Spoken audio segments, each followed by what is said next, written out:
Today is Friday, October 8, 2021. Roland Martin Unfiltered, broadcasting live from Los Angeles on the Black Star Network. Folks, shocking video of cops in Ohio snatching a paraplegic black man out of his car.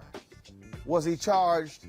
No. Also in Georgia, a black man was stomped by a cop. He was already on the ground and subdued. Folks, when you see the shocking video, it'll blow you away. Folks, September jobs reports out.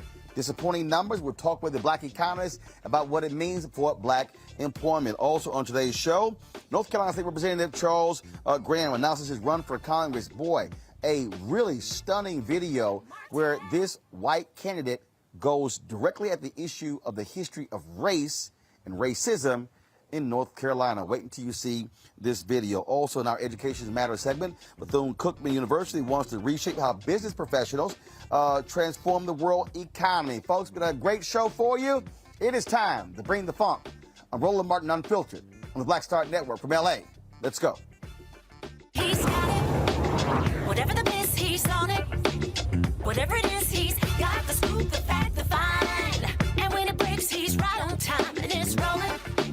Best believe he's knowing. Putting it down from sports to news to politics. With entertainment just for kicks, he's rolling. It's on go, roll, y'all. It's Roland Martin, yeah. Rolling with Roland now.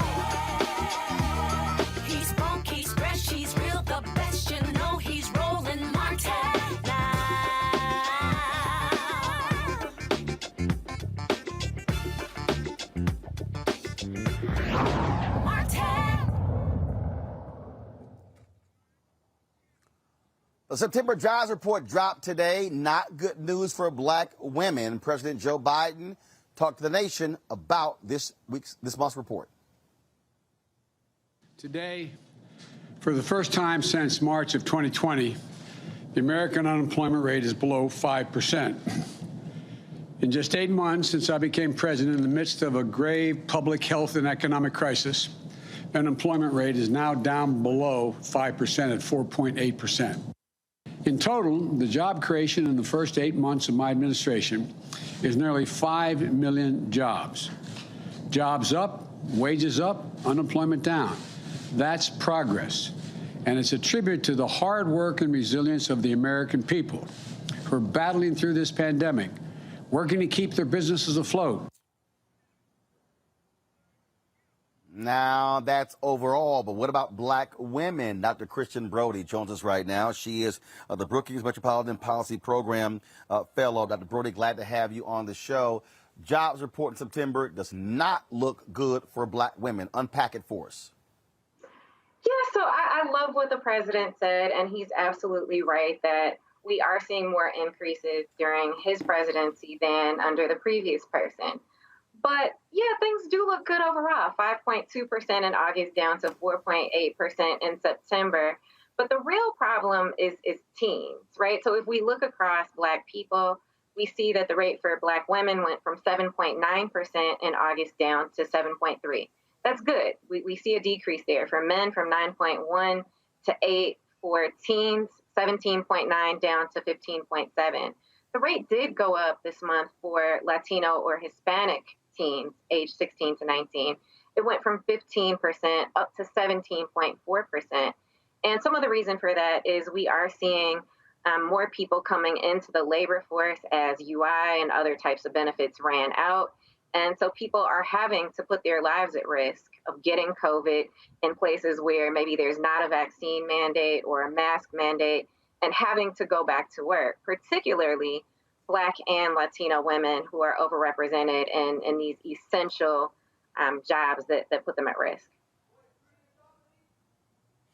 So, again, it looks like it's good numbers, but look, they never all talk about specifically for African Americans. What does the September jobs report look like for black men and for black youth? Yeah, so for black men, again, we see the rate come down some from 9.1 down to 8%, but that's still really high compared to 4.8, right? Like it's dropping for black men, but not nearly far enough. And for teens, we're talking about 15.7% for black teens compared to 10.6% for white teens. So we're still way above the average. And if you look at the 13-month period between September 2020 and September 2021, we see that black teens have had the highest average unemployment rate at 17.64%. Well, look, at the end of the day, we still see how COVID is impacting the economy, inflation. What about that? Because, of course, the Federal Reserve is concerned about that. The possibility of inflation continuing. Are we seeing a drop off there or stabilization there? What are we seeing?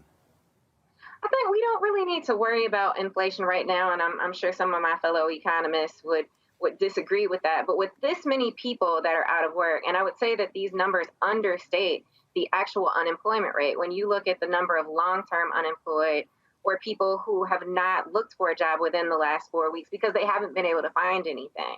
And we're talking about almost 6 million people that aren't even looking anymore because they've become discouraged, right? So it's like we need to be focused on getting people back into jobs, and then we can worry about inflation.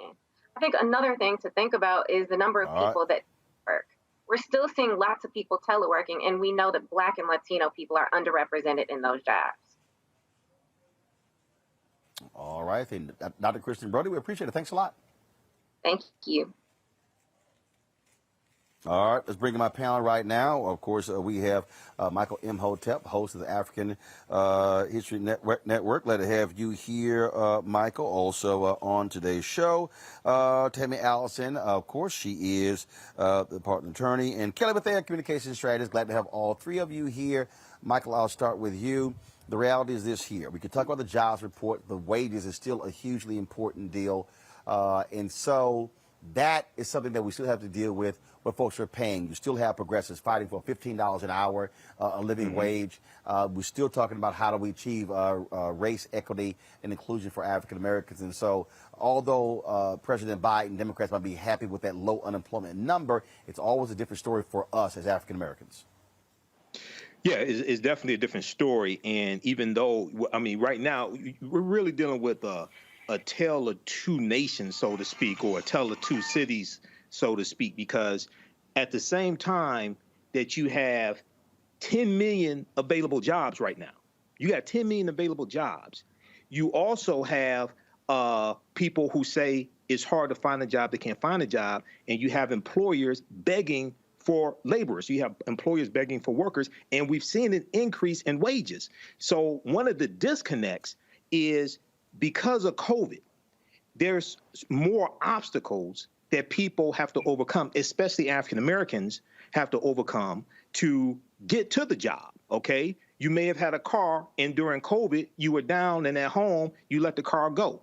We see that 300,000 women left the workforce in the last month, and also we also see that we see students sent home, thousands of students sent home because of coronavirus outbreaks in their schools, et cetera. So we're dealing with a number of different obstacles getting to available jobs, okay? So there has to be, we got to really focus on removing those obstacles and actually connecting us with those jobs. It's different if jobs don't exist. There are 10 million open jobs right now.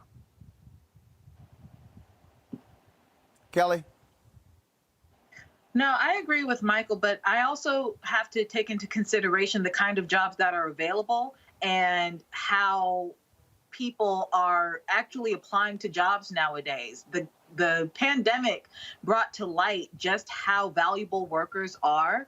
And even though there are people still looking for work, there are also people who are holding out on working, not because of employment or anything like that, but they actually realize their value right now, finally, in that they're not going back to the workforce if there's not going to be a component of work from home. They're not going back into the workforce if the minimum wage isn't higher, if they're not being paid their worth. There are still jobs on LinkedIn and other job search sites where they're requiring like a slew of credentials and qualifications, but the salary doesn't match. So things have to change in that regard as well when it comes to these numbers, when it comes to when people are looking for work and the rationale behind why people aren't going back to work as quickly as the administration thought they would be.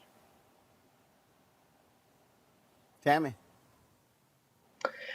Hi, Roland. I believe that Black women specifically are tired, okay? The inherent bias in the policies and procedures, no matter what industry you're in, it exists. And Black women no longer want to deal with that. And as the other panelists stated, they know their worth. Black women are also the #1 rising business owners in this country. So I believe that with all of the things that have been happening to Black women when we talk about discrimination in the workplace, coupled with the pandemic and the year that we've had in the post-summer of 2020 social and racial justice unrest, I don't think that Black women want to deal with the shenanigans of facing bias in the workplace. And I also think that's something that we should think about and take into consideration when we're speaking specifically about the job numbers and how Black women are not necessarily represented in being able to obtain those jobs. And in the same breath, I think it's important to look at these companies who have claimed to be diverse and to implement these new diversity, equity, and inclusion strategies, but they're still looking for workers. And it's important to note who is sitting at the table to screen these applicants, because a lot of times they don't look like this panel. Well, that is certainly the case. And so, look, every month when the report comes out, we're certainly going to talk about it and focus on the Black aspect of the jobs numbers, which doesn't get the attention on a lot of the other networks. All right, folks, let's talk about this race out of North Carolina, where a candidate dropped a video that has gotten lots of attention. You rarely see a white candidate running for office speak this explicitly about race in announcing his campaign. Watch this. When I was a young boy, the KKK announced a night rally in my home county. A cross burning with hundreds of Klansmen to terrorize the blacks and Lumbee. We were a poor farming community, black, white, and Indian. My parents and grandparents were sharecroppers like many. The police chief warned the Grand Dragon, "These people don't want your trouble." The Klansmen called us mongrels, half-breeds, and told him the Klan would show him how to handle people like us. That night they rolled in with their cars, their crosses, and a single light bulb hooked to a car battery. 50 Klansmen. Not a bad turnout on a cold night. Problem is, they were surrounded by 400 Lumbees. Simeon Oxendine had been a tail gunner in a B-29 during the war. Verdia Locklear was 4 months pregnant. Neil Lowry was the local barber. Hundreds of normal folks deciding to stand together against ignorance and hate. Lowry shot out the light. The Klansmen scattered. By the time the sheriff arrived to fish them out of the swamp, the press was running with the story. The Battle of Hayes Pond, where one town beat the Klan. A piece of forgotten history, worth remembering, especially today. In Washington, lies turn to violence. And the biggest lie is that America is at war with itself. That you can't trust your neighbor, that they want something that's yours, that you must live in fear of them. But the people who stood up at Hayes Pond refused to be afraid. I grew up with their story, and the lesson is human dignity is a human right. When I started teaching special needs children in the 80s, they had almost no rights in our schools. So I spent 30 years fighting the system to recognize their humanity. And as a legislator, I don't play politics. I study, I listen, and I vote my conscience. I'm Charles Graham, and I'm running for Congress because sometimes we're called upon to put things right, like Hayes Pond in 1958 and America today, where access to affordable health care is still out of reach to many families, where the Sandhills face the highest unemployment rates in the country, and our veterans return from war, seeking opportunities and finding none. These folks didn't set out to make history, they just answered a neighbor's call. It happened here before, and now it's our turn.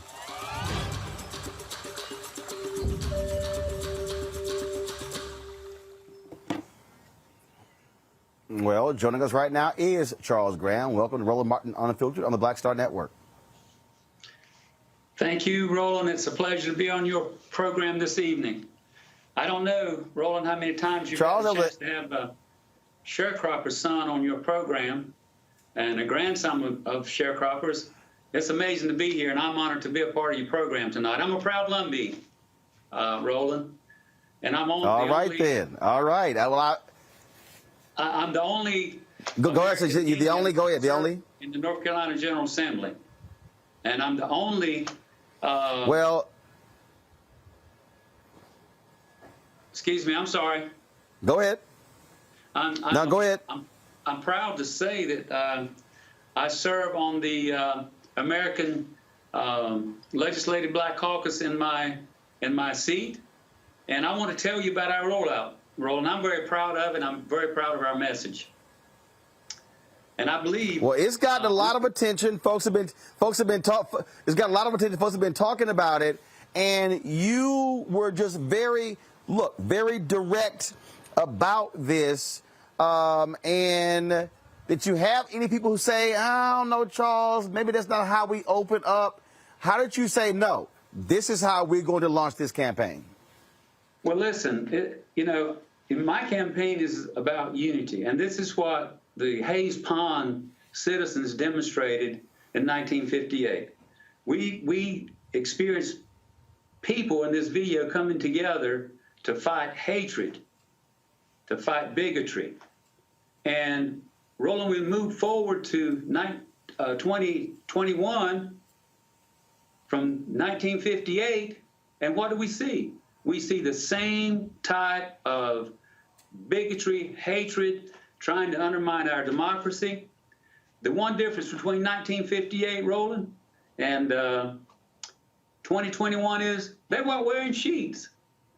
This story talks about unity and division, how people can work together. And that's my message to the citizens of Congressional District 9. If we stay that way, of course, Roland, we have to go through redistricting. But, that's what we're all about. We need to unify. We need to work for the common values and have a representative in Congress who will do that. And that's what I'm about. And I would ask your viewers today, and I know you have folks who are very interested in what I'm talking about, and that is not dividing our country, unifying. And I would ask your listeners to support my campaign. VoteCharlesGraham.com. Go to my campaign website, support Charles Graham. And I think everyone understands, Roland, that I'm running against the far-right extremists who are determined to undermine our democracy and continue to divide us. That's not what Charles Graham's about. And I want that story to be told. You talk about those far-right extremists. You've been having to fight them in North Carolina. I've spent an inordinate amount of time on my show in the last decade talking about the viciousness by which the Republicans in North Carolina have been trying to lead. In many ways, what you're now seeing in Georgia and Texas and other places really started in North Carolina after Obama won that state by 14,100 votes in 2008. You're absolutely right. Absolutely, Roland, you are right. That's when we saw the General Assembly in North Carolina, after we had, obviously, during that time, redistricting, and they rolled out maps that were going to be in their favor in terms of maintaining control and running their agenda. And we still see that. I have served in the General Assembly. This is my 6th term. I have served in the minority for 11 years, and I have prepared myself, Roland, to move forward, and that's to go to Congress and support our president. Our president needs allies. We have a very small window of opportunity to maintain the control we have in Congress. So, yes, I have seen that, and it began when our President Obama was elected, and it's been moving that direction ever since. Questions for my panelists. First up, Kelly, your question for Charles Graham. Sure. So as a result of this campaign video going viral, you've come under scrutiny regarding your stance on LGBT plus issues. I would like to know, considering how you voted back in 2016 on HB2, I believe, how has your viewpoint changed?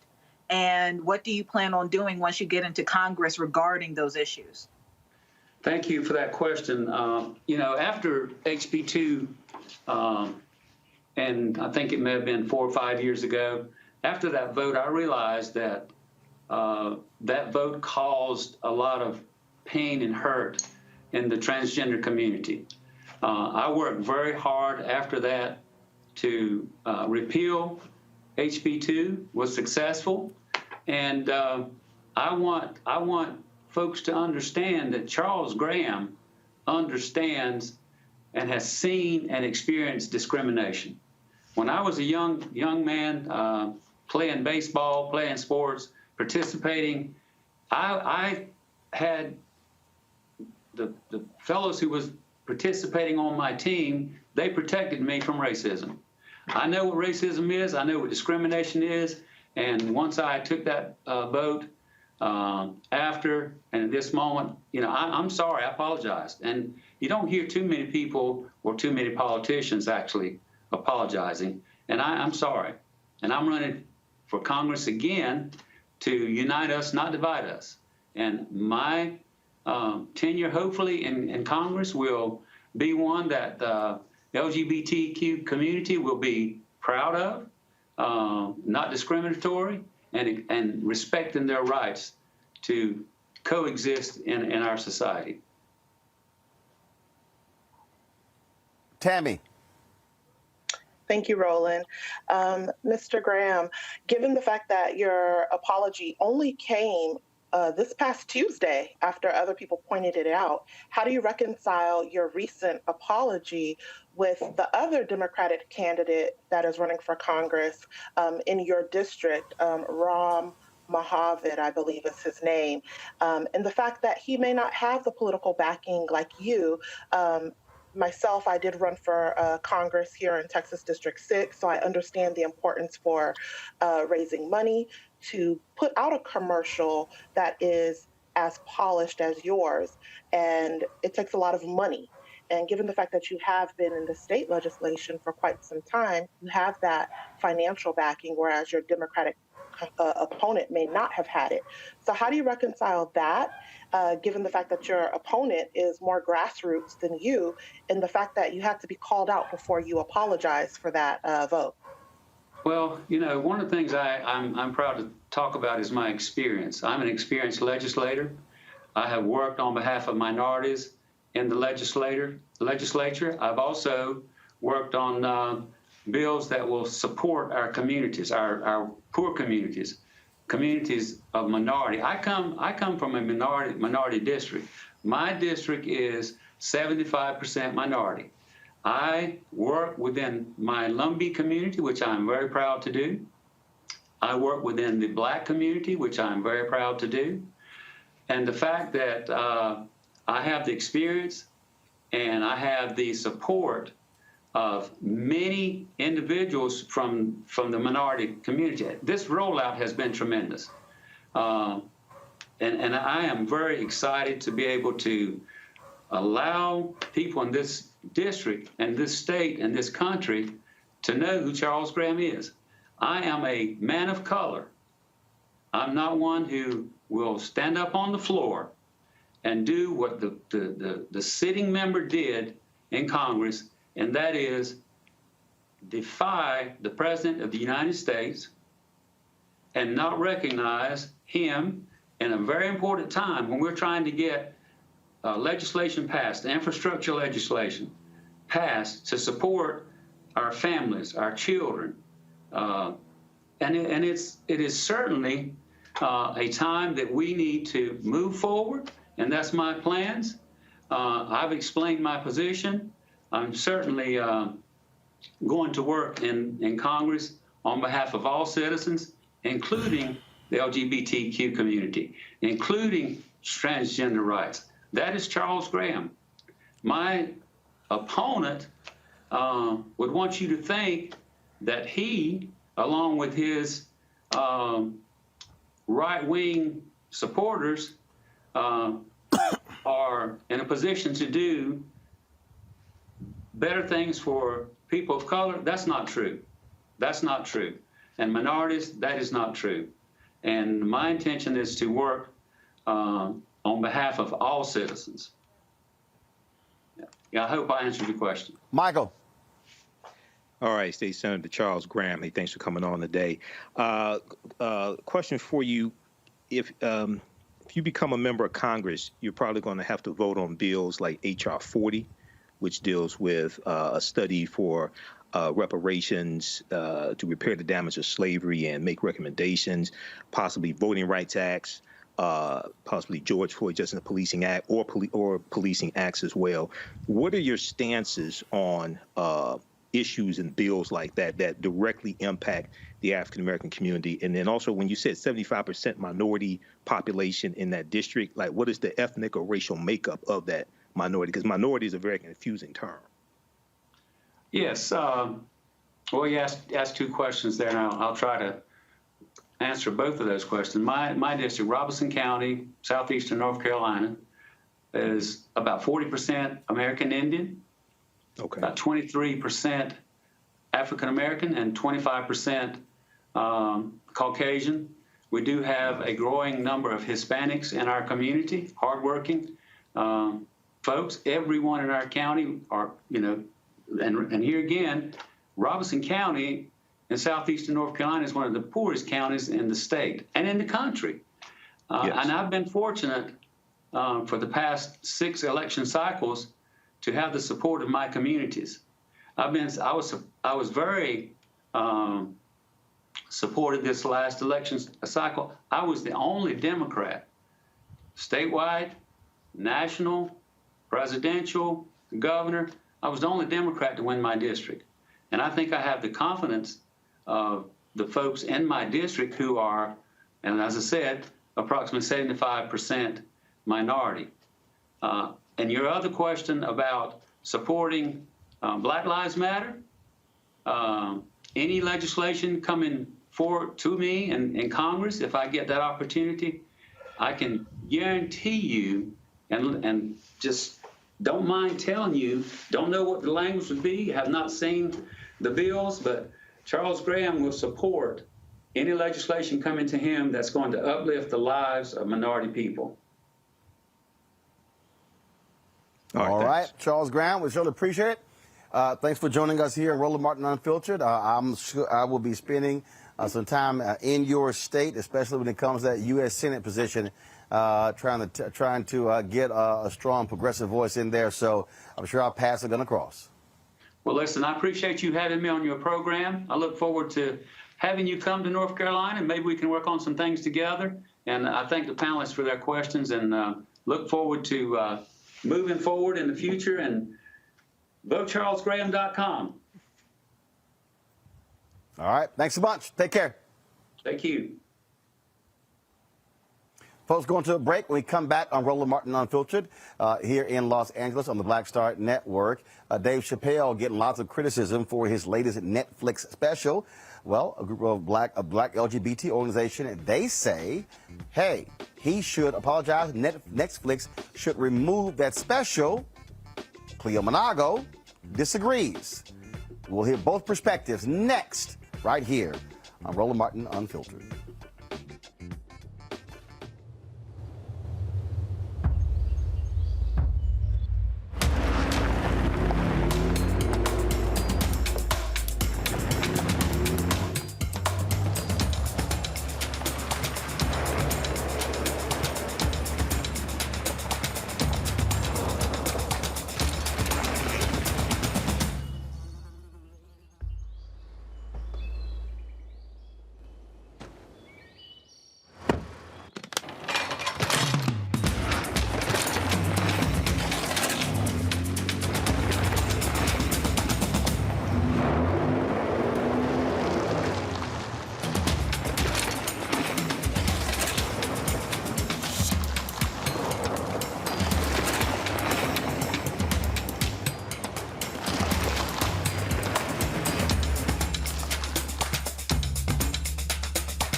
Betty is saving big holiday shopping at Amazon. So now, she's free to become Bear Hug Betty. Settle in, kids. You'll be there a while. Ooh, where you going?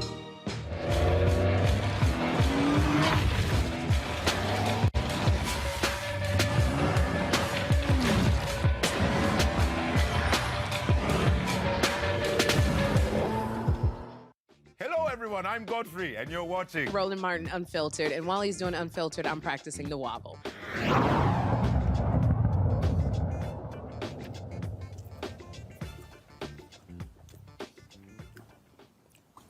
All right, folks, Dave Chappelle has a new Netflix special. It's called The Closer. Well, not sitting well with a number of LGBT organizations. GLAAD and others, including the National Black Justice Coalition, they are calling for Netflix to remove the special, saying Dave continues to make homophobic and transphobic comments. Last night, he had a screening of his documentary at the Hollywood Bowl. I was in attendance. He made it perfectly clear. He said he's not concerned. He is not going to get canceled. Joining us right now is David Johns. David leads, of course, the organization I was just speaking about. That is the preeminent black LGBT organization. So, David, glad to have you back on the show. So please explain to us, why should, from your perspective, Netflix remove this Dave Chappelle special? First, let me say thank you, Roland, for creating space for us to have this conversation. I want to be clear that it was the desire of the National Black Justice Coalition for us to do this, to have this conversation. And for me, it made sense to make this invitation to Brother Dave Chappelle to have versions of this conversation including by demanding that Netflix take down the special because Netflix has offered up resources to help us deal with many of the things that most of us who love Black people care about, which is white supremacy. So I want to be clear in stating that I celebrate Dave Chappelle's comedic enterprise. I appreciate the ways in which so many people rest in the ability to laugh and celebrate and jest and just take a break from the stress and trauma of being Black in this country.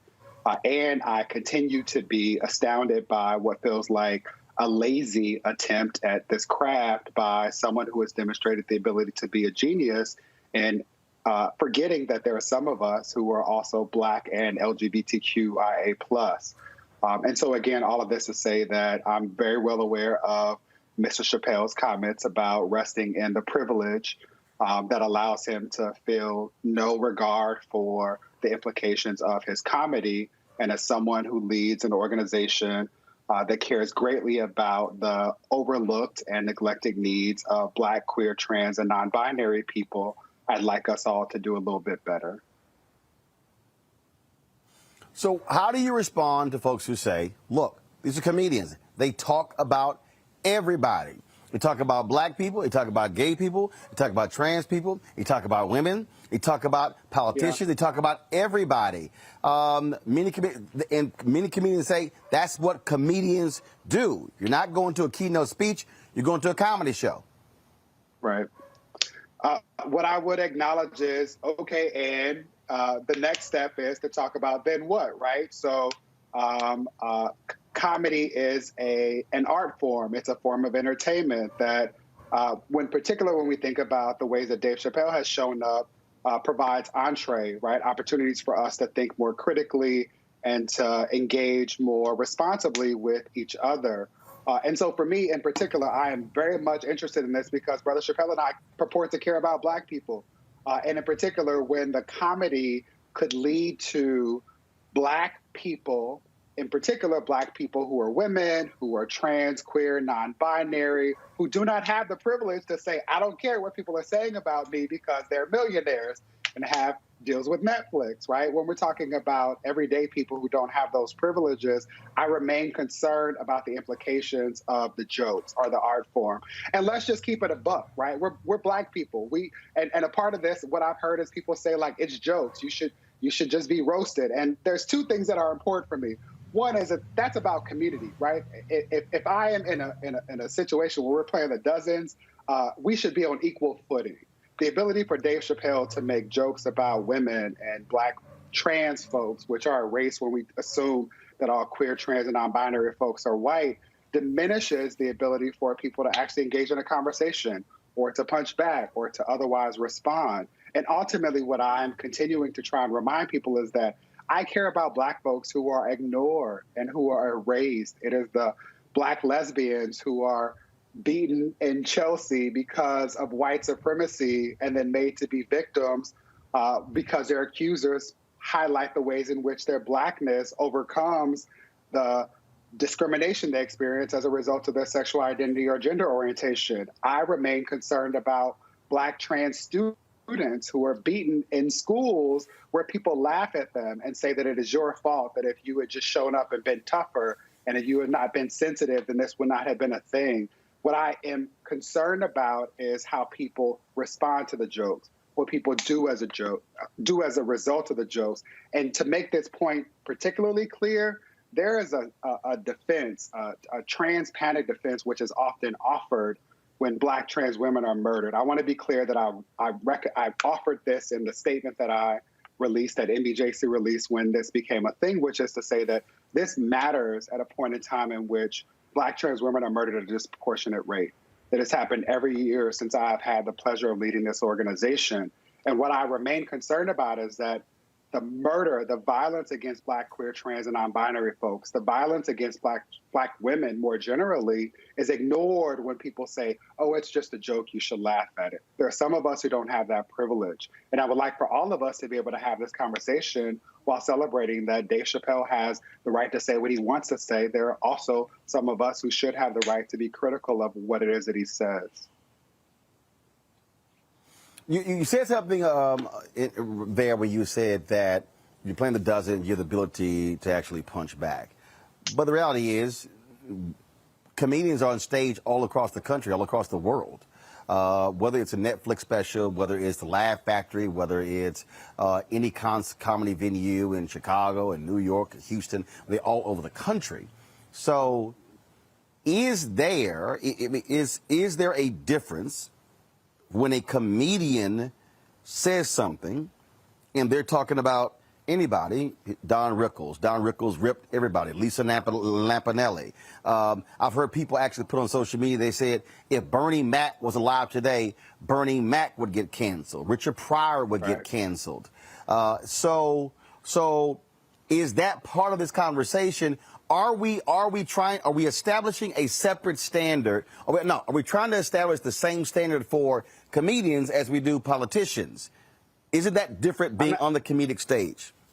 Yeah, I'm not interested in establishing standards. What I'm interested in is all Black people being free. And more specifically, what I want is for Black women, Black, queer, trans, and non-binary folks to not be forced to make the decision to show up and be visible, to have public jobs that require us or invite us to have these conversations, or to be safe.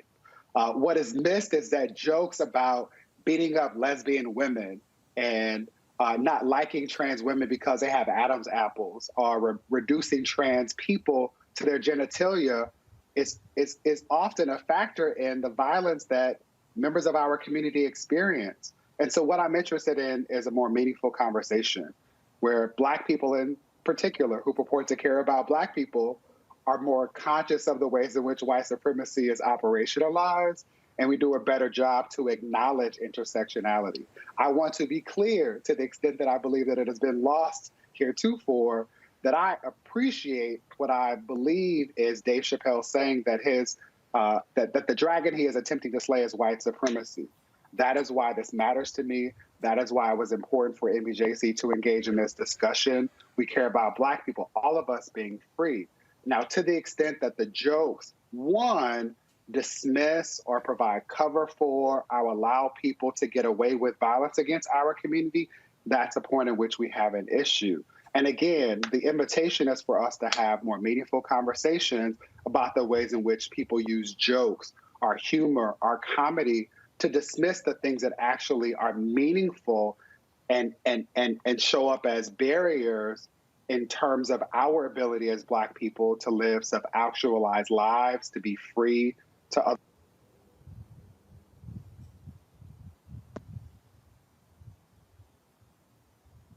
Questions from each one of my panelists. Let me lost David's audio. Y'all let me know when we actually have it back. So questions from each one of the panelists. First off, Tammy, your question for David Johns. Mr. Johns, how do you reconcile, cancel culture being so easy for someone to just get canceled at this point, and something that I say a lot, clemency through ownership, which is literal and figurative, the figurative component meaning say sorry so you could be forgiven. So if Dave Chappelle were to apologize for his comments, would you still have the same sentiments of, pushing for him to be quote unquote canceled, given the fact that in this, he's not apologizing. Just real quick. He ain't apologizing. Last night's show, he made it perfectly clear. No. He made it perfectly clear. He ain't apologizing. And in fact, Stevie Wonder even came on stage and talked about what we should be canceling. He was there in support of Dave. All right, David, go ahead. I don't know that I had anything to say. I was actually cut out of the conversation because of the audio. But again, I would just simply highlight that it must be nice. No. Right? Okay, no, hold on. Dave, what's it? Dave, hold on.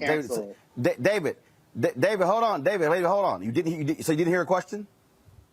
I did not. I heard the last part of your comment as I was able to come back Okay, in. Tammy.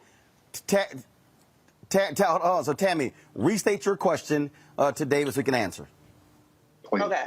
So, be clear. Dave Chappelle is not apologizing. He said if this is what canceling is, he loves it, right? So my thing is, how do you reconcile, informing and educating the community, right, about the importance of not, being rude or belittling the LGBTQ community, but also not being so quick to cancel whenever our culture doesn't necessarily fully comprehend and understand the significance and the cultural impact of some of these statements sometimes. And I said that I always say clemency through ownership, which is literal and figurative. Say sorry to be forgiven. Got it. And we know that he's not going to apologize. David?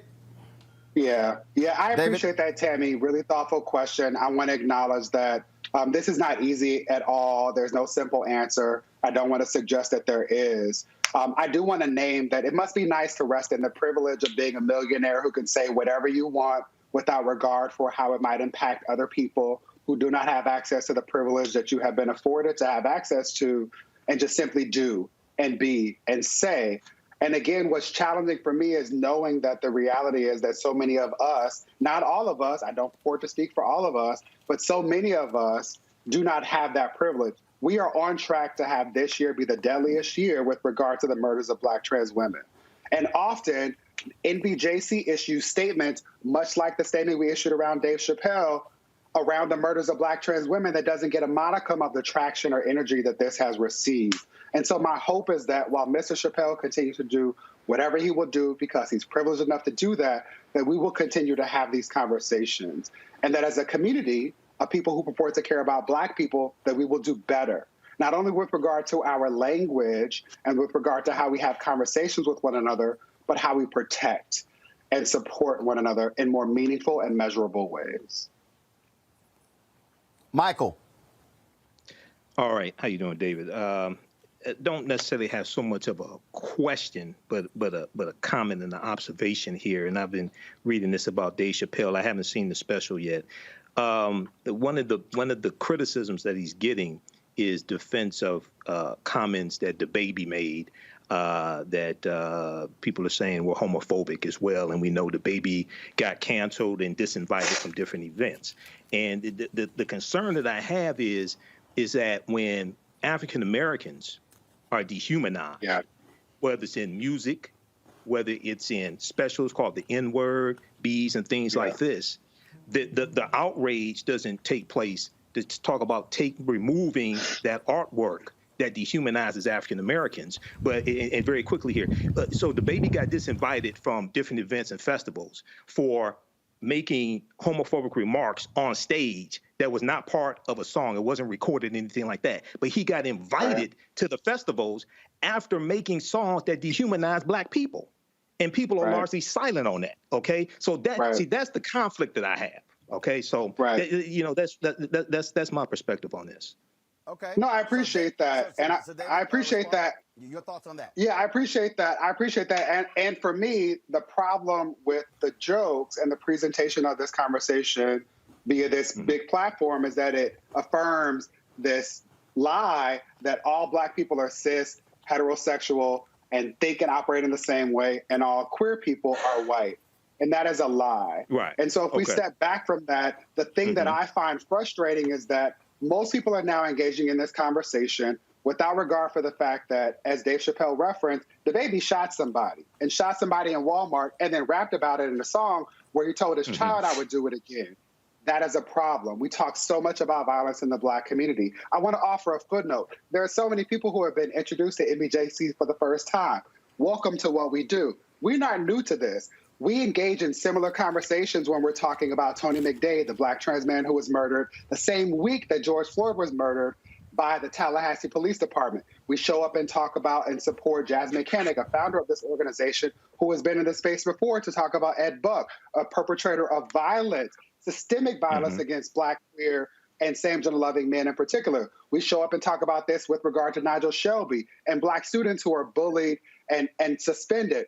we agree in the space of wanting to ensure that all Black people can be free. For me, it's important to highlight for folks that don't have access to the information, who would never read a book about intersectionality, who don't know anything about Kimberly Crenshaw's groundbreaking essay mapping the intersections, to appreciate that as long as there have been Black people, there have been Black, queer, trans, and non-binary people. We have always been beautifully diverse. The issue with the special, and I encourage you to watch it, which is vexing for me in this space where I'm like, we shouldn't be continuing to talk about this, but it also provides us with opportunities to talk about this, is to simply say this.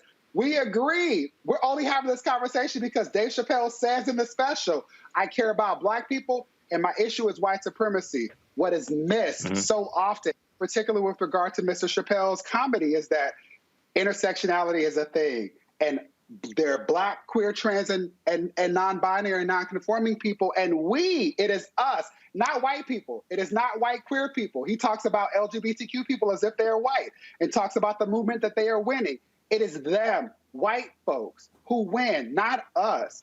When these jokes happen without this critical conversation, it is Black, queer, trans, and non-binary people who are victims of the kind of violence that he jokes about, who get beaten up because their Adam's apple is too large, or because their hands are too big, or because they do not show up in the ways that white people and the things that we all hold to this level of being the things that we should all do.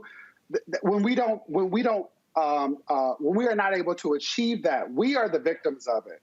And that is the thing that I care most about. I also want to be clear that this is not about, to the extent that we can't cancel Dave Chappelle. Roland has made this apparently clear. He's been on Instagram with all of his friends. This is about us as Black folks who purport to care about Black folks doing better. Kelly. First and foremost, thank you, David, for coming on and speaking about this. I'm a huge fan of yours. I follow you on everything. But I wanted to make clear how, and it's more of a comment than a question, but I would love your thoughts on it, how cancel culture has been just very conflated when it comes to accountability. I don't see this as being a canceling Dave Chappelle notion so much as it is the fact that all Black lives matter, and Dave Chappelle and other people who have the privilege of having a platform as large as Netflix need to be held accountable to the notion that all Black lives matter, that there are ways to be funny and to critique culture and to critique society without disparaging the most marginalized among us, especially within the Black community. And and finally, well, kind of finally, I saw a lot of comments over the past couple of days, and I want to make note that I have not seen the special, but his previous specials also touched on this, so I feel like I can say a little bit of it.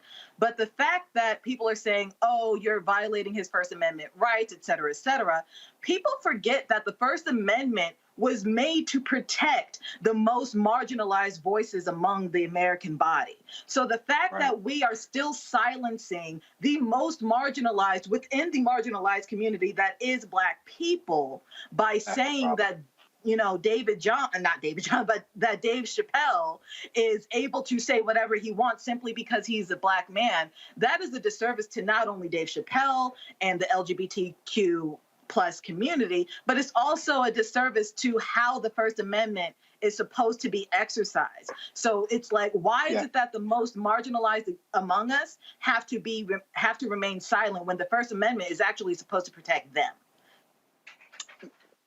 I love you, and not just because you are singing my song, but because you are thinking critically. And I want to be clear that I don't expect, nor do I want people to always agree with me, but I do want us to be able to have conversations about how we do better to ensure that all of us can get free. And the thing that I've struggled most with is the hypocrisy of so many people who have continued to say to me, it's just a joke. I found it funny, therefore you should say nothing about it. If Dave Chappelle had the freedom to make jokes, as he will clearly continue to do, I and other people should have the freedom to say, I watched the special twice over. I also know that this is not new, and I didn't find it funny. And two truths can exist at the same time. Beyond that, to your point, Kelly, I will continue to say that my issue and interest is in ensuring that all of us can be free. We are now actively having a fight, a conversation that hopefully will lead to us being able to pass the Equality Act. And the issue for me is that too many Black people consider the Equality Act a gay piece of legislation, something that will benefit white gay people or LGBTQ people generally, because again, the assumption is that all gay people are queer. And the reality is it's a civil rights piece of legislation. It addresses fundamental gaps in legislation that exist around the pieces of legislation that most Black people will name when they talk about the things that they care most about with regard to civil rights, right? This includes things like ensuring that Black women cannot be fired because of the way that they wear their hair, ensuring that all of us cannot be kicked out of a rideshare like an Uber or a Lyft because of the way that we show up in the world. I care about Black people. I really don't care as much about what George Carlin has to say or Rosie O'Donnell. What I care about is acknowledging that in this moment, there is someone who has an extreme platform, who has an extreme amount of wealth, an extreme amount of privilege, who purports to care about Black people. And I'm simply saying that if you purport to care about Black people, I would like to know if you actually care about all of us. And for me, that's the question that is being pressed at this moment. Heretofore, it has been possible for folks to say, I care about Black people, and that be code word for saying, I care about some of us. Those of us who show up in the ways that affirm me and the way that I make sense of the way that I show up in the world. The question now is, do you care about all of us? And here's the thing, we can disagree. You can say to me, I only care about Black cis straight folks. I only care about Black folks from New York. And that's fine. I just need to know where you are because there is so much more work to do to ensure that we can all be free. That's my goal. Thank you. David Johns, National Black Justice Coalition. We surely appreciate it, David. Thanks a bunch. Thank you. All right. Gotta go to a break. We come back.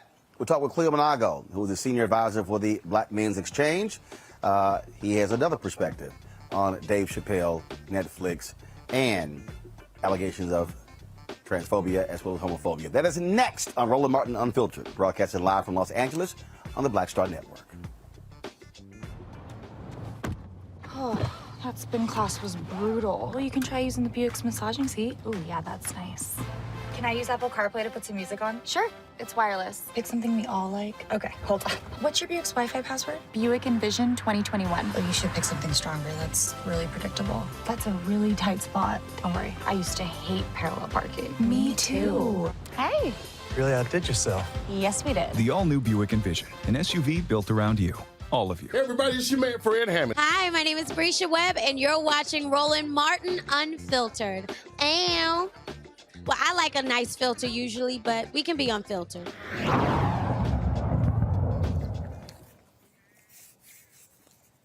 So yesterday, Dr. Cleo Monago sent me a text message asking me were we going to be weighing in on this Dave Chappelle issue. I said, sure. He joins us right now. Cleo, how you doing? I'm doing well, Mr. Martin. How are you? Man, where are you? You in the basement somewhere? I can barely see you. Yeah, can you see? I'm sorry about that. I'm in South America at a hotel because I'm presenting to the faculty of the University of San Buenavista in Cali, and I didn't know I was going to be doing this, so I didn't bring lights and camera with me, so I'm doing the best I can do. All right. Can you see me at all, though? All right, it's all good. Yeah, we can see you. We can see you. Let's get right to it, Cleo. You wanted to weigh in on this issue. You sent me a text, a long text. I said, man, that's too much typing. Say that on TV. You heard the interview there with David. You've seen the stories. Folks saying, drop the special, get rid of the special. Dave Chappelle is wrong. He should not be making these comments. Your take. Okay, well, like you said, my message was long, so because this is a very dimensional issue. I appreciated some of what David said, which I think was provoked by the conversation here, because what he was talking about previously that I first saw was a part of what we're talking about as cancel culture, and for Netflix to cancel David Chappelle's The Closer. And I finally saw it. I mean, when I first heard about this controversy, I hadn't seen it yet. I finally saw it this morning. And my perspective after I saw it was definitely I don't support the show being canceled. One of the things that was said in your conversation with David is about the importance of us having conversations, and I've been saying that for a while, that we need to be having Black acculturated and informed conversations about these issues. I think the reason that David Chappelle talks about LGBTQ and queer and all that as white, because white people are its foundation, white culture is how it's rolled out, and the people that lead it in this country that have the most power are particularly whites. Black people are marginalized by that community, and one of the things that David Chappelle talked about in one of his previous stand-ups was that reality. But what I want to focus on here is that I care about everybody, Black. I care about Black trans people and what's been happening among trans Black people. That 21 that was identified as murder. I care about the 9,013 Black people who were murdered at large, 8,469 Black men, 1,440 Black women, and the 21 trans people that we know about who have been murdered. They all matter to me. But what's being ignored, and frankly, I think the gay paradigm encourages the ignoring of Black contextual historical issues, is that David, regardless of his millions and et cetera, is someone who cares about Black people and Black life. And one of the things that he said at the very ending of his program was empathy should go both ways in terms of Black people and the LGBTQ white-led community, and toward Black people. There should be empathy both ways, and historically there has not been. And that community has been known to be marginalizing of Black issues, Black concerns, and it encourages Black people to go along with its agenda and its perspective instead of addressing contextual and cultural issues. And that's what comedian David Chappelle is trying to do. And I emphasize that he's a comedian because he's not a social scientist. He's not a behavioral health scientist. He's not a history major. He doesn't know the facts about the human story here. He probably does not know the issue of gender and gender nuance from an African perspective, because that's not his background. So he's an American citizen who's talking about what he sees. And what he sees, which is, because he's not blind, is an LGBTQ community that's white-led and practices racism. For example, and there's tons of them, in California, when Ed Buck did what he did, the white gay community knew about it because it had been reported, and they didn't come up in arms against the murder of Black men at Ed Buck's home. And I got tons of examples of that community not being supportive of Black people. But I want to get back to some issues that David raised so people won't get confused, because David said over and over again that Black people are queer, Black people are trans, Black people, et cetera. This is a diverse community. I have a relatively large following online as well, and there are lots of trans, same-gender loving, et cetera, people who support David Chappelle's perspective, who doesn't have the perspective of the National Black Justice Coalition. Some of them look at this through the lens of being Black. And what I mean, again, by that is David Chappelle is an advocate for the defense and empowerment and justice for Black people. And I believe that includes Black men, women, and everybody else.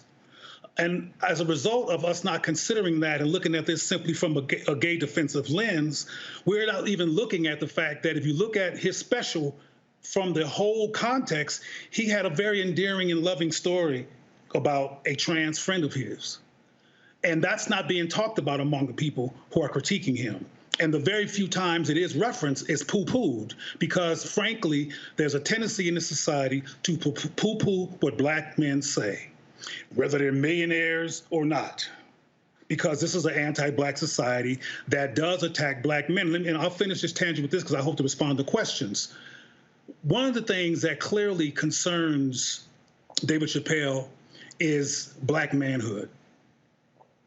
And one of the things that I want to talk about at some point is the underpinning of why there's anxiety. I mean, he did a lot of bashing, if you will, around masculine traits of some trans people and made fun of it, which I found disturbing. And I understand contextually why people who are struggling, because transgender people struggle. Transgender people are bullied. Transgender people, well as all kinds of other Black people, frankly, at larger numbers, are murdered and killed. But focusing on this issue, there are situations that lead to the death of trans people, and there's teasing and bullying and a misunderstanding or judgment around being too male, too female. All this stuff is actually occurring.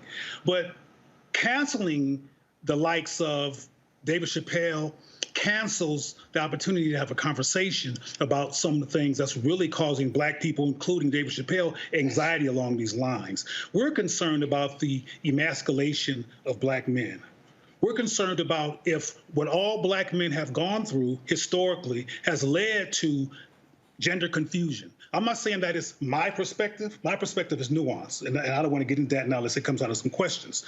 But there's some, he's known, David Chappelle is known for being one of the comedians who was given a whole lot of money to put on a dress, and he said no.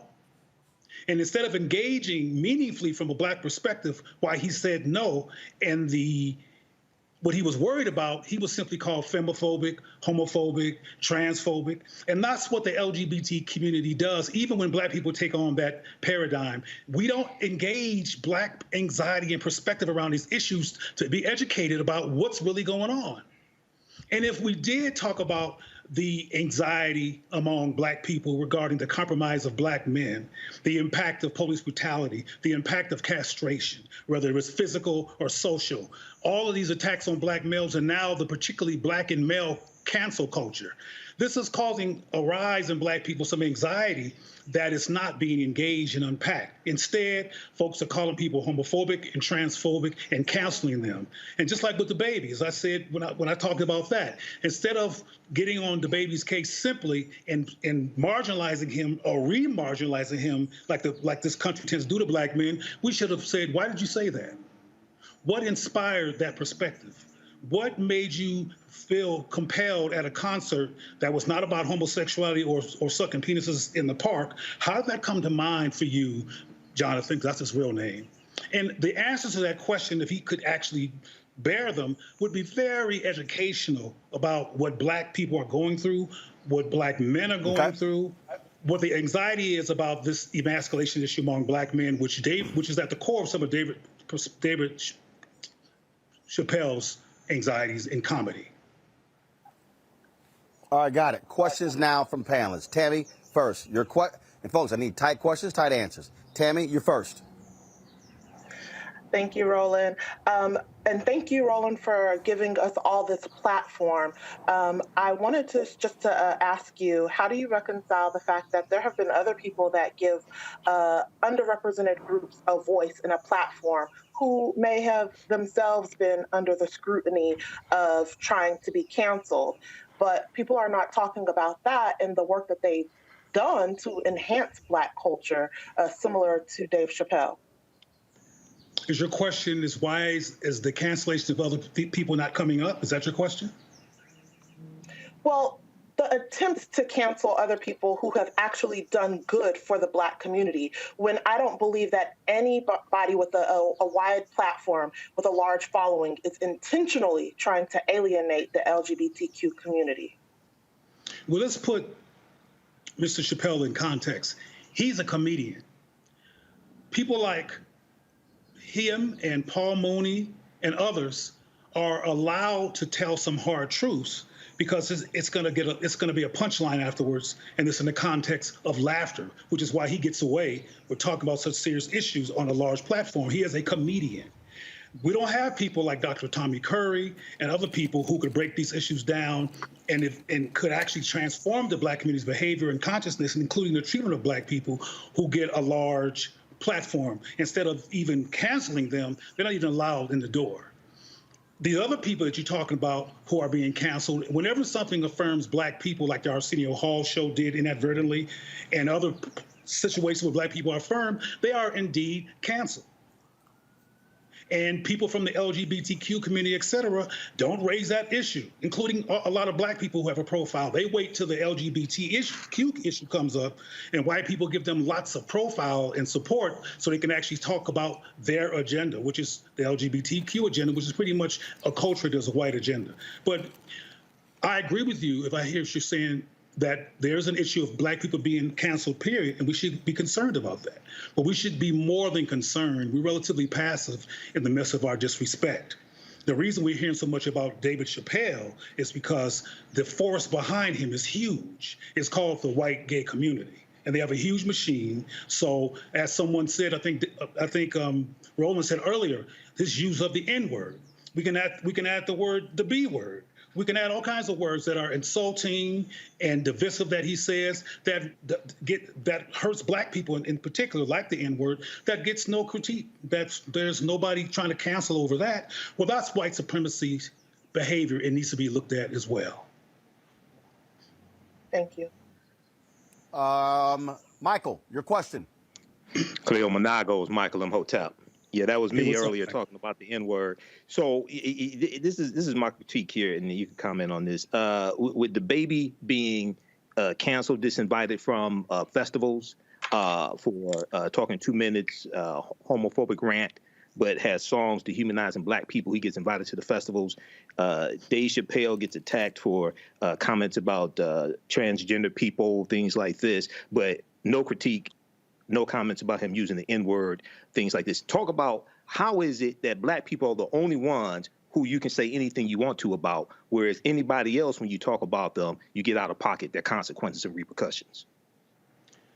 As I mentioned earlier, black people do not have the relentless, focused, unified, funded, and resource machine that the LGBTQ community has as a result of white people in white spaces with white privilege and white audacity creating that space. And I want to say, so I won't sound dismissive, that the white gay community exists, including with all its privilege, in response to having been profoundly oppressed once upon a time in this country, murdered and killed and harassed and locked up. So it's not that their behavior and their subjectivity is not warranted.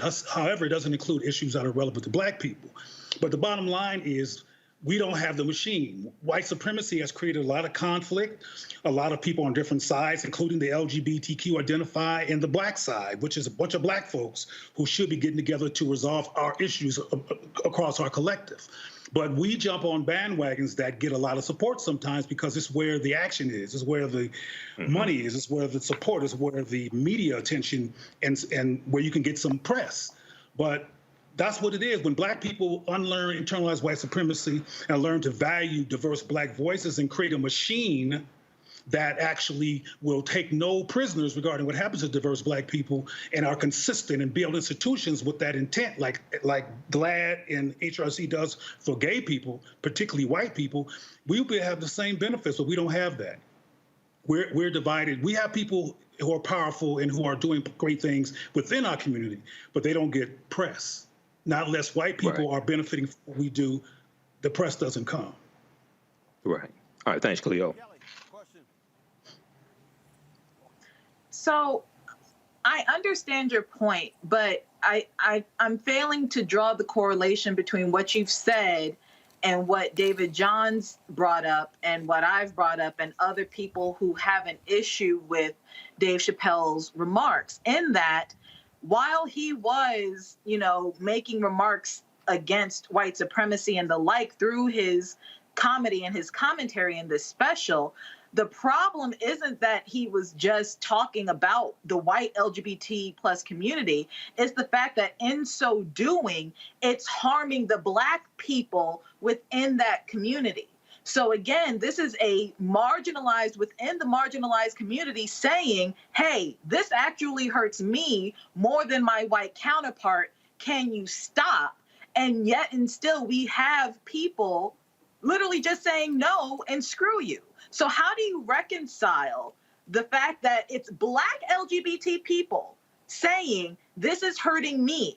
We are the ones who are actually going to be impacted by his commentary the most because he's a black man. How do you reconcile them actually pleading with the cis het community, myself and you and others?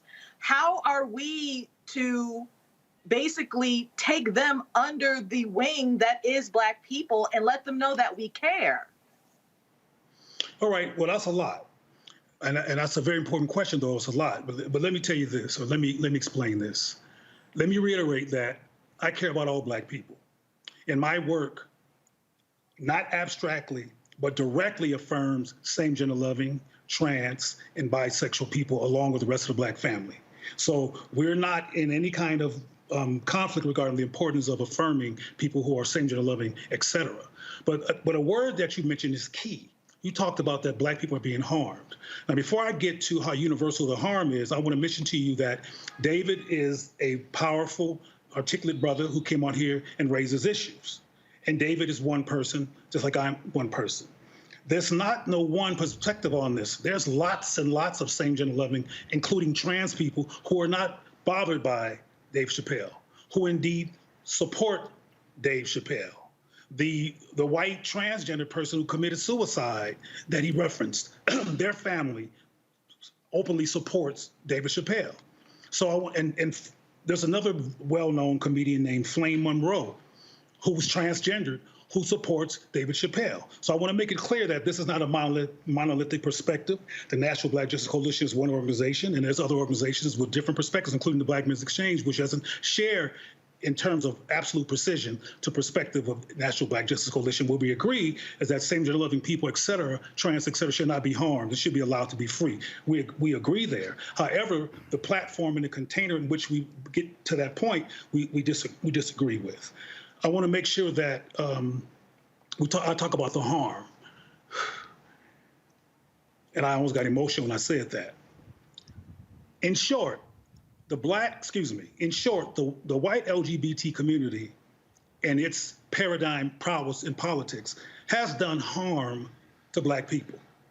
If you do a study of HIV and AIDS, and there's many, many other examples of how white gays wrote out the HIV and AIDS epidemic in terms of care and resources, they marginalized black people, and by that act helped to create a epidemic that could have been further resolved if we were not put out by the white gay community. I can go on and on and on about the racism in the white gay community in terms of harm being done to black people. What David Chappelle is talking about as well is harm being done to black people. One of the powerful things that he says is, would you please stop punching down on my people? That's one of the final comments that Dave Chappelle says, actually after he had contextualized it quite clearly before he even said that throughout his hour and a half special. The harm is being done. And David Chappelle is concerned about that harm. Now, David Chappelle, to my knowledge, is not a same-gender loving or bisexual man. He made some inferences, I should say, during his interesting sexual inferences around glory holes, et cetera, during his stand-up. But he doesn't understand the nuances, the experience of same-gender loving people. What I think we should do, as I suggested with the baby or Jonathan Kirk, is that we should use these high-profile stimulations of the conversation to finally, collectively, as a people, have a rational, Black-informed, Black-acculturated, historically considerate, contextually considered conversation about what's going on with the Black community, what's causing such a spectrum of perspectives, what is causing even a perspective that the baby articulated and that David Chappelle talked about. Instead of doing what white supremacy keeps doing, co-signing the dismissal and re-cancellation of a Black male voice, particularly one as powerful and as brilliant as David Chappelle has been with the Chappelle Show and other things that he's done, has been particularly powerful for Black people, which is why he had to walk away from the show, because white folks said, no, we got to control this. We got to control you. You're not letting us control you. We'll give you $50 million because y'all like money if you let us control you. And he said, no. That's powerful. So we need to be using him as somebody that we can go to or include in a larger conversation about Black bridge building, about Black people unlearning impulses that are anti-SGL or anti-trans or that are not considered of gender nuance. We can talk about these issues we can talk about gender nuance from an African perspective and do a whole lot of educating. The reason I'm here in Colombia is I'll be speaking at the University of San Buenaventura in Cali, a predominantly Black city, about the epistemology of ancient African gender nuance versus contemporary gender constructs. Because they're having issues around manhood and masculinity and that anxiety which causes abuse of feminine people, particularly if they're male, that they want to help unpack and resolve. So this gender issue, which is a core underpinning of David's anxiety, we have to have a Black conversation about all these issues and include our diversity in respectful ways so we can resolve the conflict, not cancel people, And we should be able to critique. One thing that David said that I agree with is that we should have the opportunity to critique each other. All right, Dr. Cleo Monago, we certainly appreciate it. Thanks for your perspective.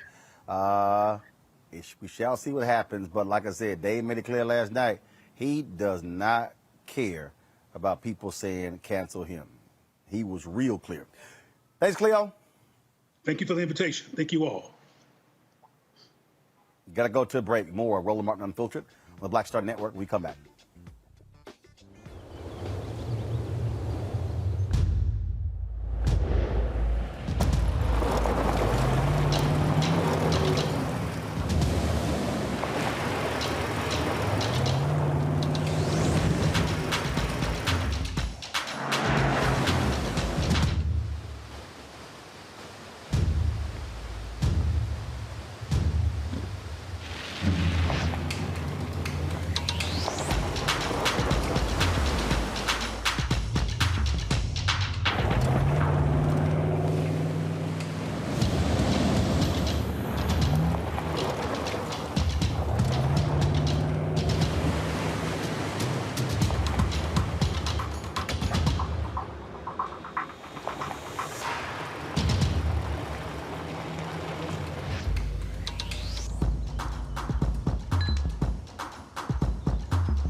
Maureen is saving big holiday shopping at Amazon, so now she's free to become Maureen the Merrier.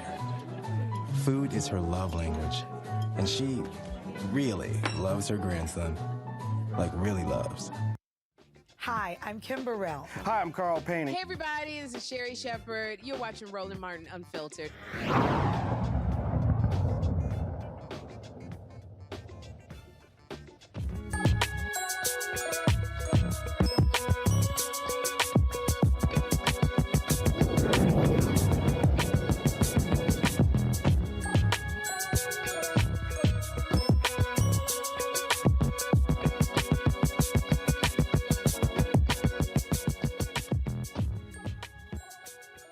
All right, folks, when it comes to education, black HBCU business schools have been doing a heck of a lot, producing the next generation of leaders. Of course, remember, we were down in Atlanta. We focused on North Carolina Central with their opening of their new business school.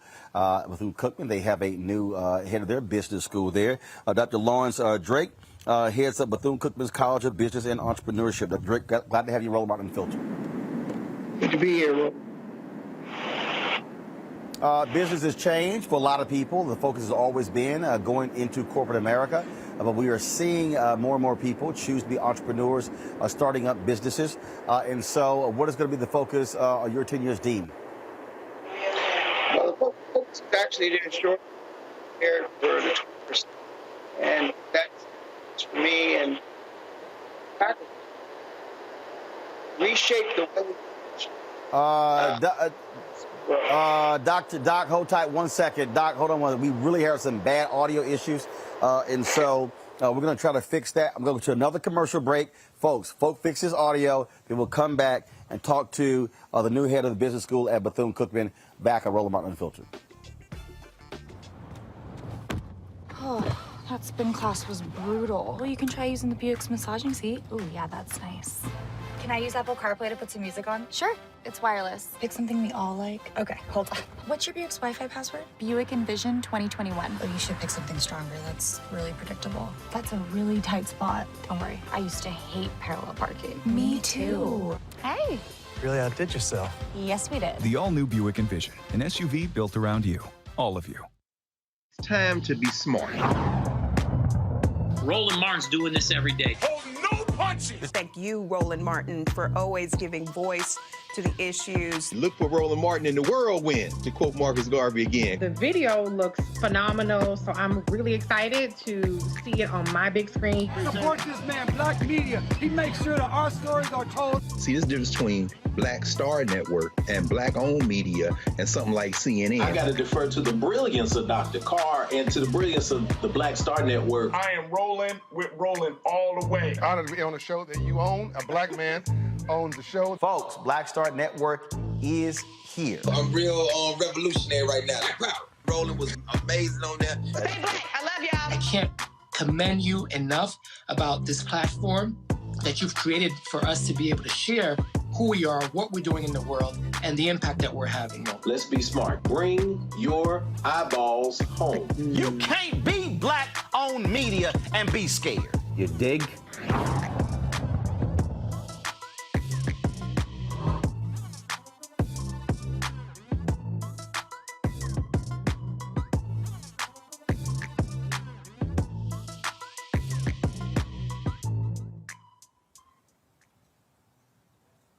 All right, folks, we're trying to get Doc's audio straight, but let's show you this here. This video shot of a Georgia cop on October 3rd that's got folks raging upset. Watch this.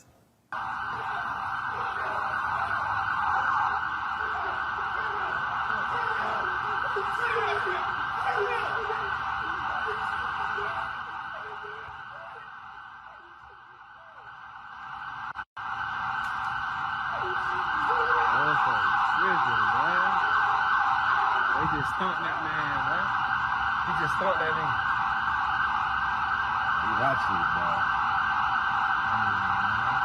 You mad as hell? You tired? Yeah, you mad. All right, folks, that's Georgia. Now, watch this video out of Ohio of cops snatching a black man, a paraplegic, out of his car. Watch this. What's your name again? Clifford Owensby? Yes, sir. Mr. Owensby, turn the car off for me, please. All right, under your seatbelt for me. Yeah, I'm having you step out of the car. I can't step out the car, sir. I'm a paraplegic. I got help getting in. Well, I'll help you getting out. Excuse me? I'm gonna help you get out. Well, I don't think that's gonna happen, sir. Well, I do, because I'm asking you, but I'm telling you. So it's not an option. Can I ask you what's the problem? Yeah, the problem is that because of your history, I'm gonna have your dog do a free air around the car. You have to be out of the car. I can't get out of the vehicle, sir. Sir, I'm going to assist you get out of the vehicle. As someone assists you to get in the vehicle. No, you're not. No, you're not. You're not gonna touch me. You're definitely not about to touch me. And I'm about to go ahead and get somebody on the line because it will be a lawsuit if you put your hands on me for no reason, bro. Well, the reason is that I'm asking you. No. We ain't gonna go there. We about to get some people here that's about to witness what's going on. That's right. You gotta step out, buddy. I cannot step out. I'm a paraplegic. I cannot. Come on. I'm a paraplegic, sir. Come on, bro. Step out of the car. I cannot step out of the car. I cannot step out of the vehicle. I had this situation last night. You can get out. You can get out of the car. You got in the car. Hello? You can get out of the car. Hey, bro. Can you come down the street to Ferguson and Grand? The police just pulled me over and they trying to make me get out the car, and I'm telling them I'm a paraplegic. I can't get out the car without no help and shit. And these motherfuckers, they also should just come down the street, bring some people with cameras. Come down the street, bring cameras and bring somebody so they can witness what's going on. All right, come on. Time to get out of the car. I'm not getting out. I just told you I'm a paraplegic. I cannot get out. I do not want to have to. I do not want to have to. Can you call your white shirt, please? I will. If you pull me out of here, you better expect. So here's the thing. I'm gonna pull you out and then I'll call a white shirt because you're getting out of the car. That's not an option. You're getting out of this car, so you can cooperate and get out of the car, or I will drag you out of the car. Do you see your two options here? Now, which would you like to do, sir? I would like for you to call your white shirt. I will when I'm done. Get out of the car. Come on, bro. Get out of the car. Get out of the car. Come on, bro. Get out of the car. Get out of the car. Listen. Get out of the car. I am a paraplegic, bro. You can hurt me. Get out of the car. You can hurt me, bro. Get out of the car. Get out of the car. What are y'all doing, bro? Dude, you're making this worse. I'm a paraplegic, bro. I'm trying to tell you that I got help getting in the car. Y'all can hurt me. They can hurt me. Get out of the car. Bro, I'm a paraplegic. Get out. You have to get out of the car. Ow. Get out of the car. Somebody help. Somebody help. Stop right here. Somebody help. Stop. Somebody help. Stop. Someone help. Stop. So are y'all recording this? Stop. Somebody help. I'm a paraplegic. Stop. They are doing the unjust thing to me. Somebody please help me. Stop. You are hurting me. What are you talking about? I'm a paraplegic. Stop. I'm a paraplegic. I'm a paraplegic. Stop. You're making this worse than it needs to be. I'm a paraplegic. I gave y'all my ID. That's fine. I gave y'all everything y'all asked for. That's fine. Cooperate. Can y'all call the white shirt? You call whoever you want. Can y'all call the real police, please? You're about to get tased, dude. I ain't playing with you anymore. Ow!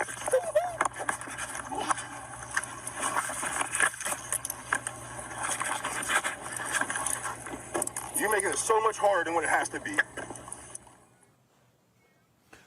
Last man there, his name is Clifford Owensby. Cops found no firearms or drugs in his car. Let's go to my panel, Michael Imhotep, Killer Bethea, Tim as well. I just, folks, this is, you talk about crazy.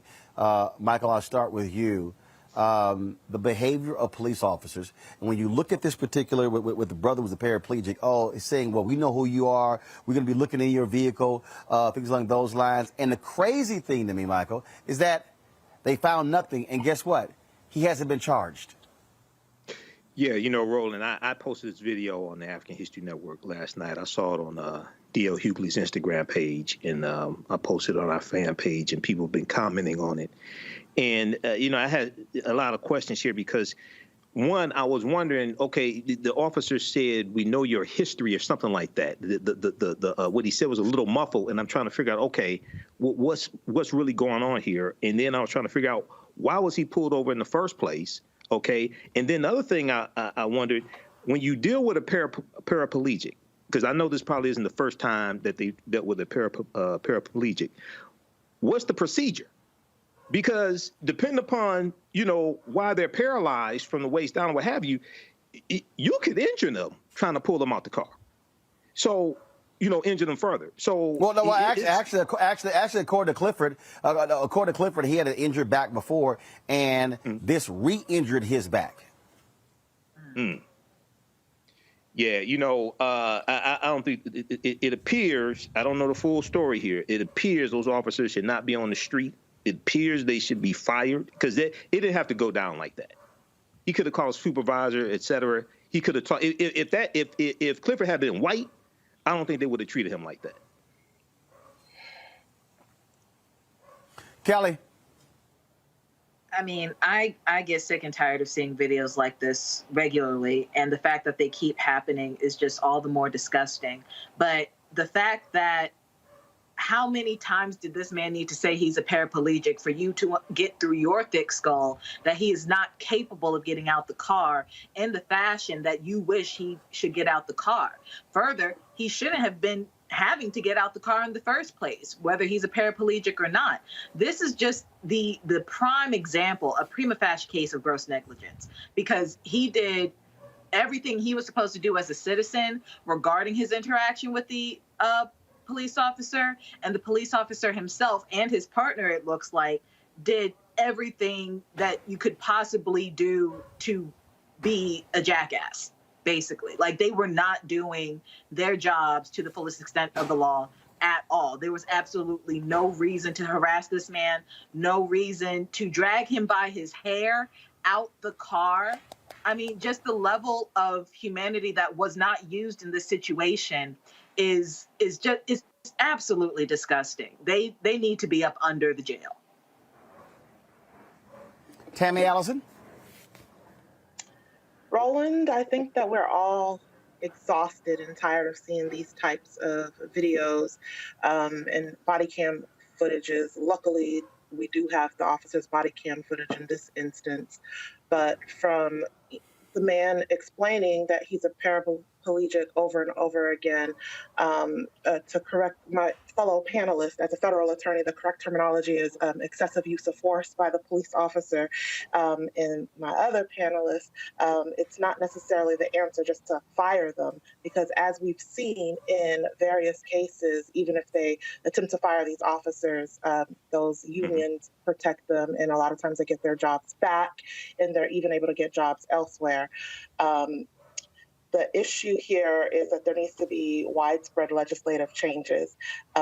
We saw the video of Jacob Blake, who miraculously survived the shootings that left him paralyzed. And we saw news recently this week that the Department of Justice will not be filing any charges against the officers responsible for shooting Jacob Blake, as well as state prosecutors will not be filing any charges against those officers responsible for shooting Jacob Blake. And they also did not lose their jobs.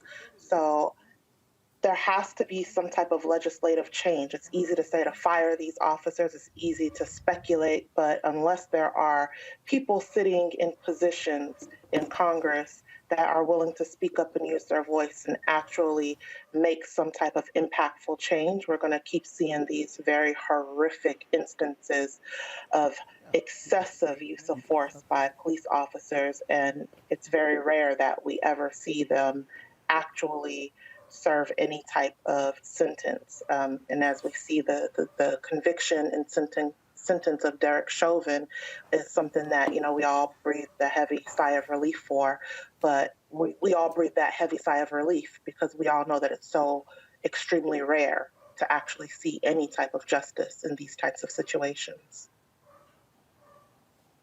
Folks, gotta go to a break. We come back, we'll give you the update on the Kyle Rittenhouse story. Very strange defense these folks are offering. That's next to Roland Martin Unfiltered.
Betty is saving big holiday shopping at Amazon. So now, she's free to become Bear Hug Betty.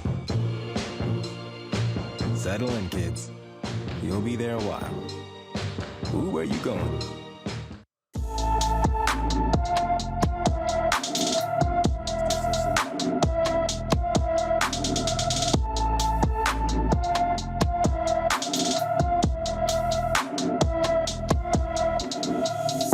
All right, folks, time for our Black and Missing segment, which we focus on every single day on the show, bringing the attention of young folks who have come up missing all across this country. They do not get the attention that they deserve, so therefore that's why we have this particular segment right here. We have, of course, this young man here. Again, Christopher Blount, 5'10", 185 pounds, black hair, brown eyes. He is from Pendleton, Indiana.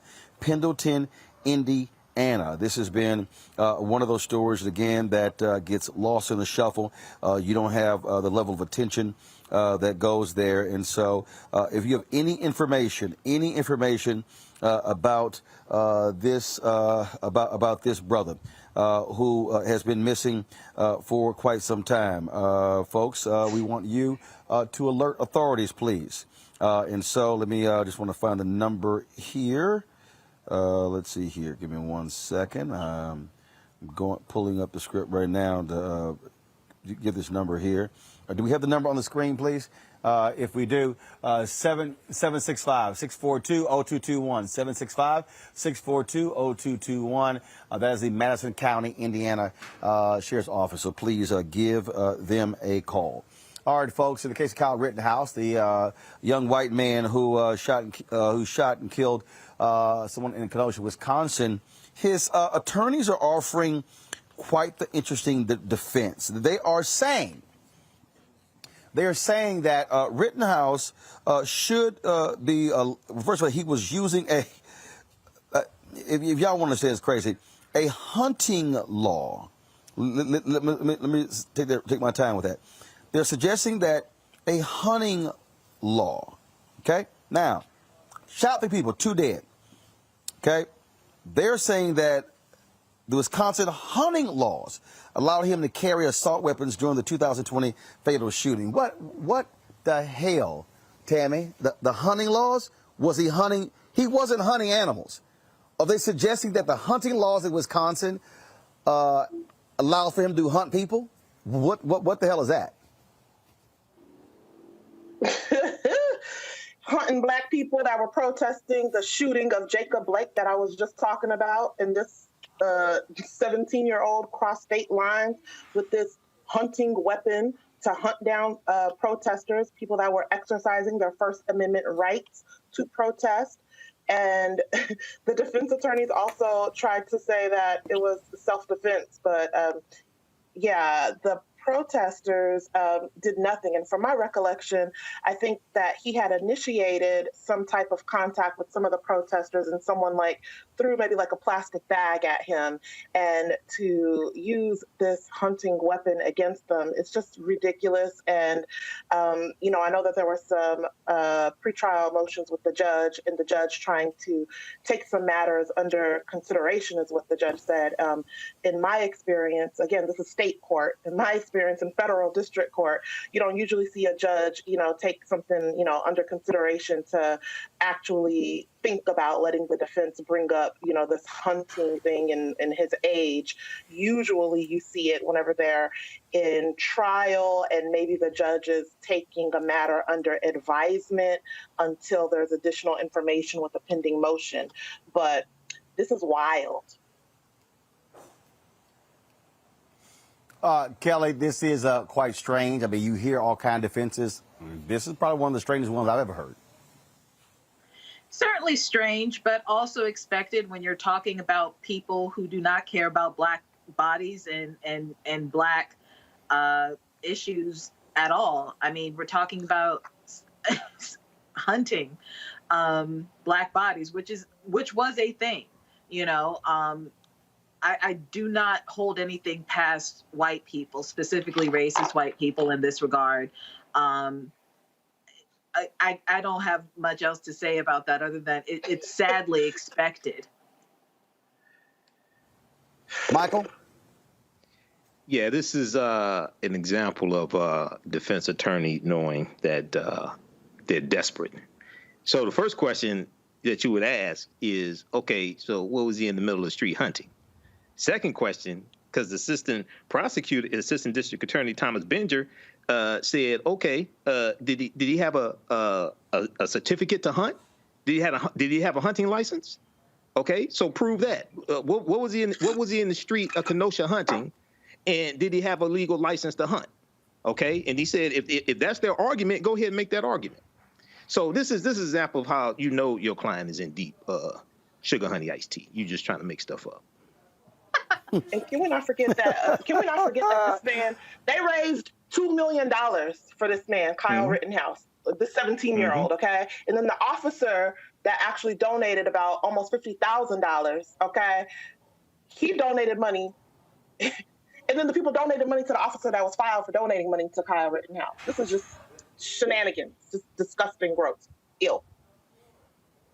Speaking of shenanigans in Alabama, the Montgomery City Council decision to change a street name from a Confederate president to the honoring a civil rights icon, Dr. Reverend Fred Gray, come with a healthy fine. First of all, attorney Fred Gray. The City Council voted to rename the street from Jeff Davis Avenue to Fred D. Gray Avenue.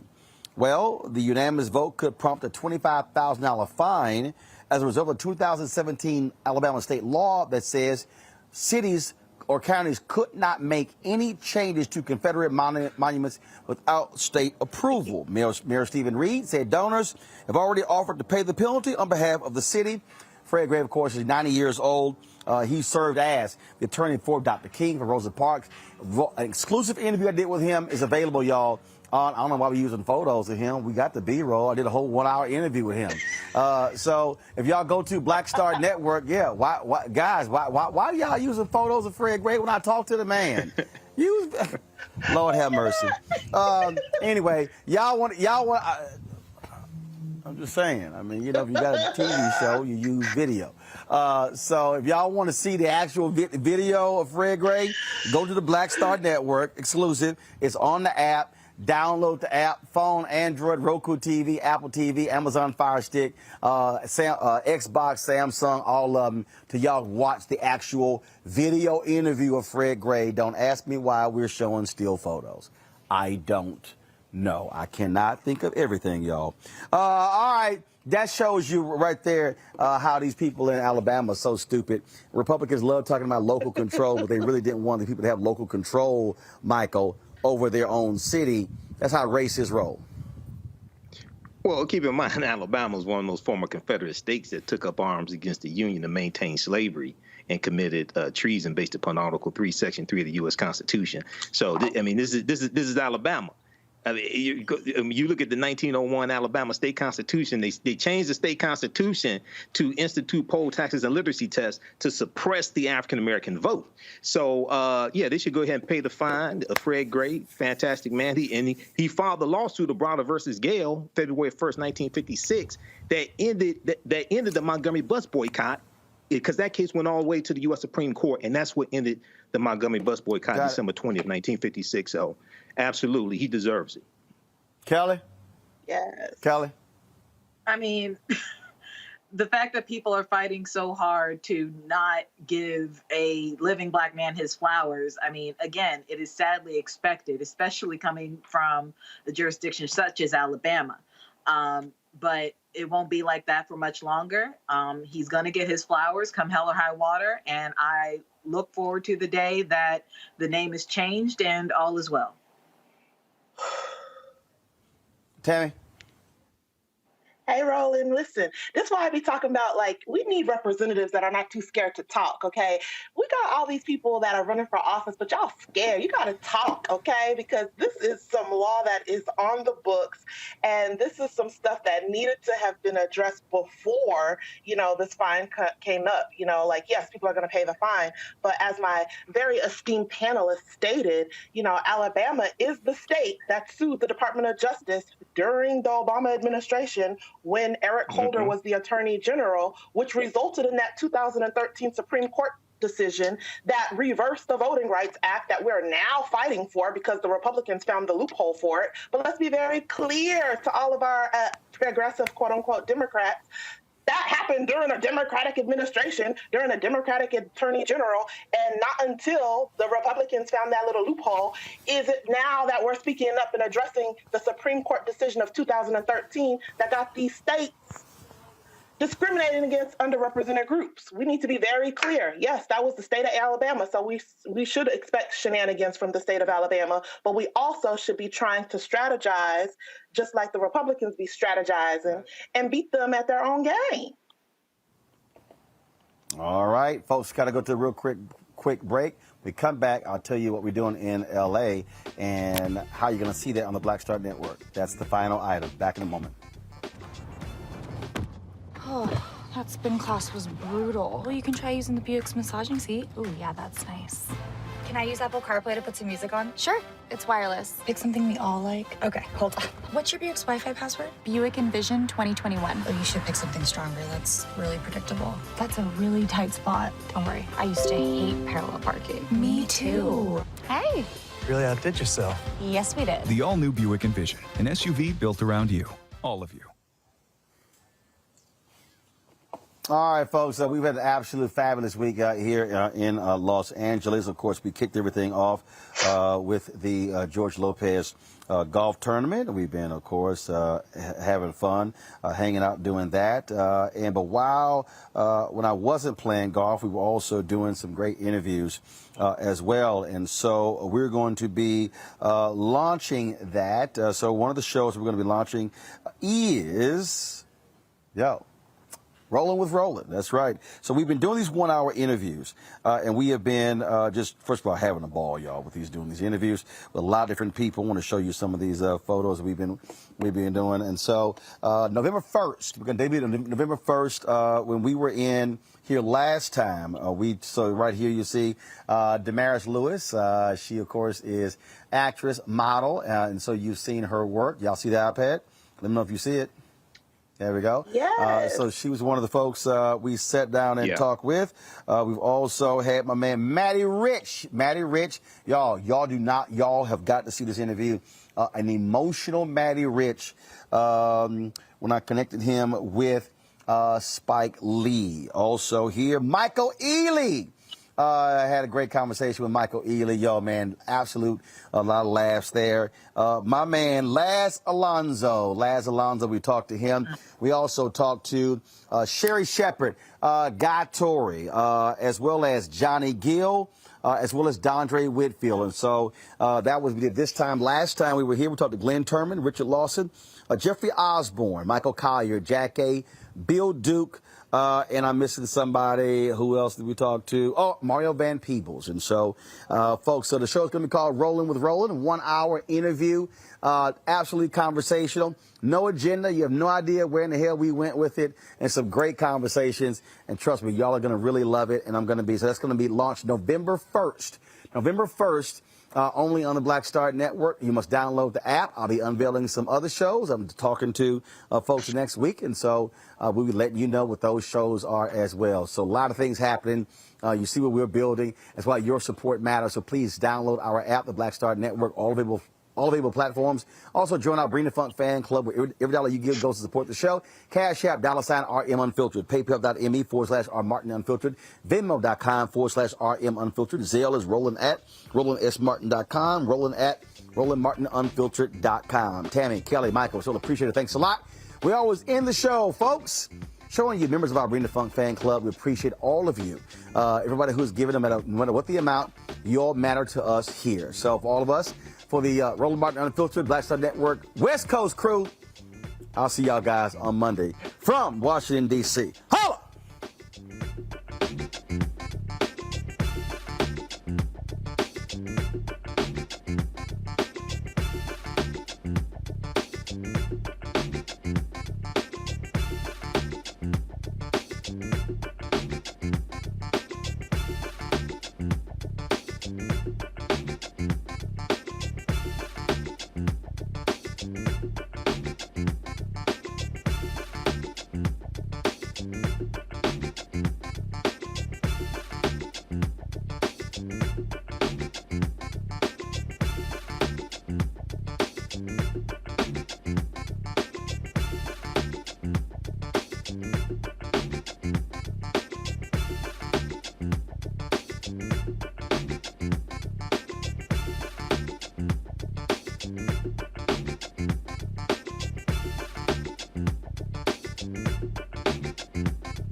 it's time to be smart. Roland Martin's doing this every day. Oh, no punches! Thank you, Roland Martin, for always giving voice to the issues. Look for Roland Martin in the whirlwind, to quote Marcus Garvey again. The video looks phenomenal, so I'm really excited to see it on my big screen. Support this man, Black Media. He makes sure that our stories are told. See, this difference between Black Star Network and Black-owned media and something like CNN. I got to defer to the brilliance of Dr. Carr and to the brilliance of the Black Star Network. I am rolling with Roland all the way. Honored to be on a show that you own. A black man owns the show. Folks, Black Star Network is here. I'm real revolutionary right now. Roland was amazing on there. Stay black. I love y'all. I can't commend you enough about this platform that you've created for us to be able to share who we are, what we're doing in the world, and the impact that we're having. Let's be smart. Bring your eyeballs home. You can't be black-owned media and be scared. You dig?